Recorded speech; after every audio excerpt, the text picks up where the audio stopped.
FIA ने Multan airport पर भिखारी माफिया के खिलाफ कार्रवाई करते हुए उम्रा वीजा पर भीख मांगने के लिए जाने वाला 8 रुकनी गिरोह गिरफ्तार कर लिया।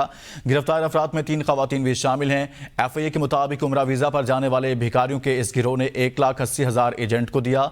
एजेंट मोहम्मद जावेद ने भीख से भी हिस्सा लेना था। इसी बारे में तफसीलात जानते हैं ब्यूरो चीफ मुल्तान अख्तर शेख से। अख्तर शेख, बताएगा एफआईए की इस कार्रवाई से मुतालिक। जी, एफआईए इमिग्रेशन सेल ने मुल्तान एयरपोर्ट पर कार्रवाई करते हुए भिखारियों के एक और ग्रुप को पकड़ा है, जिसमें 3 खवातीन भी शामिल हैं। ये ग्रोह है, उम्रा वीजा पर भीख मांगने के लिए सऊदी अरब जाते थे और वहाँ इनको जो एजेंट हैं वो इनको वहाँ सहूलतें देते थे और फिर जो इनसे भीख जमा होती थी उसका आधा हिस्सा भी वसूल करते हैं।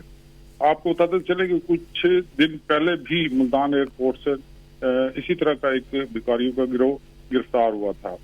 एफआईए सर्कल ने अब इन जेर हिरासत अफराद को मुल्तान सर्कल मुंतकिल कर दिया और मुल्तान सर्कल मुंतकिल कर दिया गया है। मजीद ज़ाब्ते की कार्रवाई को आगे बढ़ाया जाएगा। ब्यूरो चीफ मुल्तान अख्तर शेख बता रहे थे। बहुत शुक्रिया।